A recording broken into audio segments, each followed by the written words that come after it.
How I'd make a cartoon specifically for adults without shoehorning in shock value and gross out humor. Or how not to make Mr. Pickles. This is going to be a very broad topic, and I'll be speaking very generally because there are just as many ways to make a cartoon for adults as there are to make one for kids. There is no right one absolute answer, and everything does have the ability to fail if one unpredictable thing goes wrong. My opinions on adult cartoons are well known at this point. The majority of them are 22 minutes of shock humor with some social commentary deliberately designed to be edgy. So if I personally were to make an adult cartoon, what would I do? Well, the first hurdle is asking the question, where do we begin? As strange as it may seem, with the recent glut of copy-paste adult cartoons on the market, there are many different ways we can tackle adult cartoons. Asking how you make an adult cartoon is kind of like asking how you'd make a video game. Okay, what kind of video game are we talking here? Puzzle game or first-person shooter? I mean, take a look at kids' cartoons and their variety. There are comedies like SpongeBob and Dexter's Lab. There are adventure shows like DuckTales, action shows like Kim Possible, slice-of-life shows like Hey Arnold, fantasy shows, high like Avatar, and urban like Jake Long.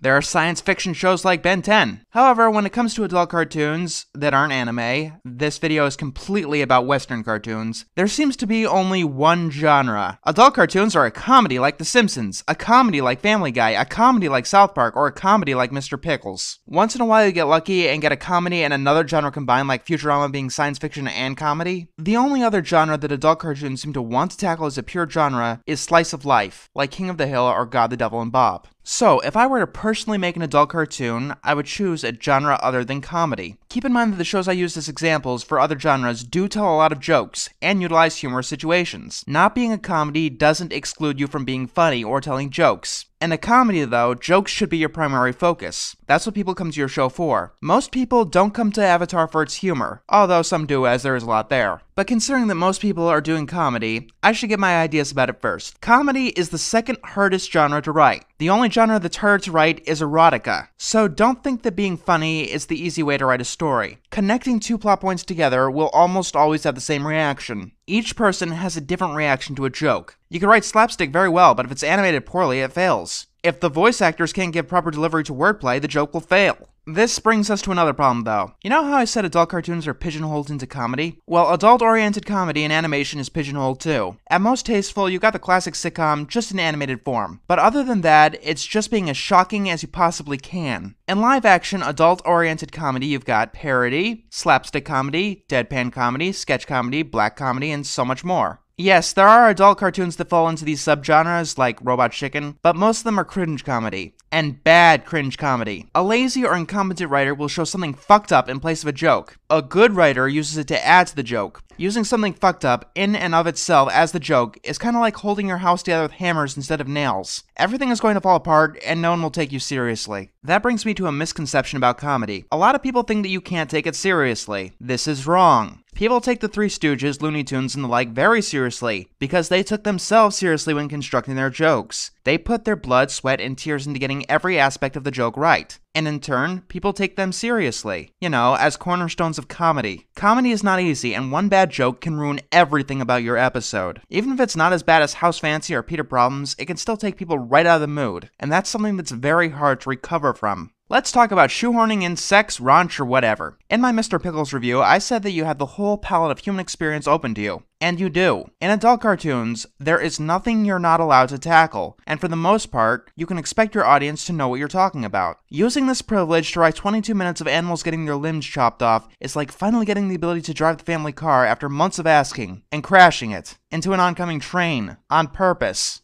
It's a disappointment to say the least. No matter what story you're trying to tell, remember this. There should be merit to everything's inclusion. Virtually everything should have a reason to be there. Cringe comedy works because of reaction. Here's an example from Spirited Away. A spirit made of garbage comes into the bathhouse to be cleaned and wants to pay. Sen is told to collect his money and holds out her hand. He drops what can be described as oily shit into her hands. This causes an overexpressive look of disgust throughout her entire body. The oily shit dropping into her hands is not the joke. The overexpressive look of disgust is. The characters have to be in more disgust or pain than the audience. That is rule 1 of cringe comedy. Yes, certain people will laugh at the, literal and figurative shit on the screen, but I thought you wanted to write for adults. And to write for adults, we have to ask, what does it mean to be an adult? Well, it means more than you now know what sex is or have the ability to watch more violent things. Try to imagine where knowing what sex is or being able to see violence is the only thing that being an adult means. I don't have to. I've watched Mr. Pickles, an adult party cartoon. There's so much more to being an adult, and that's beyond the stereotypical midlife crisis. There are complicated issues: gun control, homophobia, drugs and addiction, abortion, censorship, political fears, faith and disillusion, adultery, mental illnesses, and many, many more. You can't put most of these in a kid's show without metaphor, if at all. Here, you can tell right away what you feel, provided that you know what the fuck you're talking about. I cannot stress this enough. Know your biases before you try to put a moral into your story. The biggest differences between an adult and kids' cartoons are how you present morals. In a kid's cartoon, all you really gotta say is, stealing is wrong. Unless you get something complex like a bullying issue, but those are the exceptions. If you're going to do something like this in adult cartoons, you need to include both sides of the issue, any issue, equally.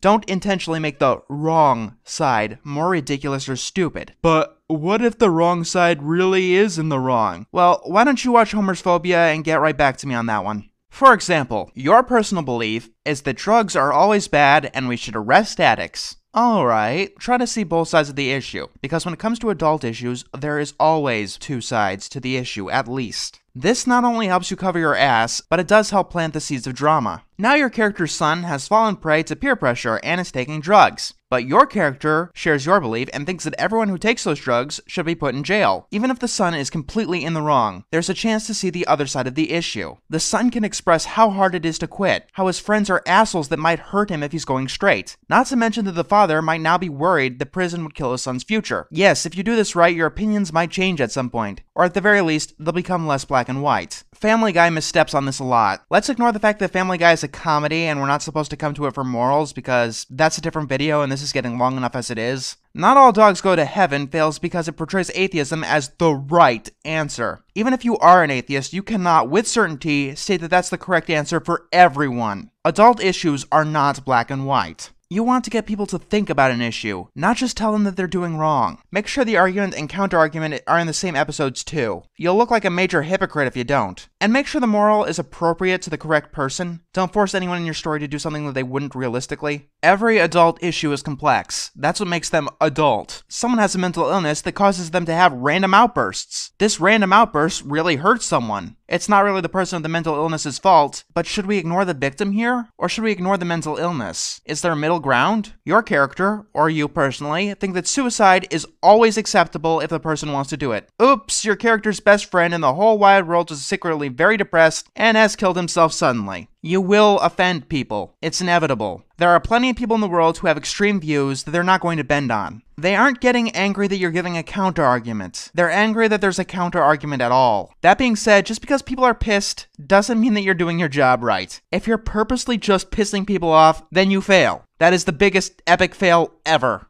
At the baseline, no matter what, when you're making an adult cartoon, you're making entertainment, a funny or dramatic story. There is virtually no reason to be exclusionary. Intentionally pissing people off comes across to me as pointless, at best. I kinda did a whole review expressing that opinion of mine. But what about the people who already agree with you when you take a jab at those idiotic insert group of people you don't agree with? You're not talking to them through your media. You're talking to the people who hold a different opinion to you. You don't make people think about an issue when all you're trying to do is reaffirm someone's confirmation bias. And you don't make people think about an issue if you portray their side as clowns or idiots.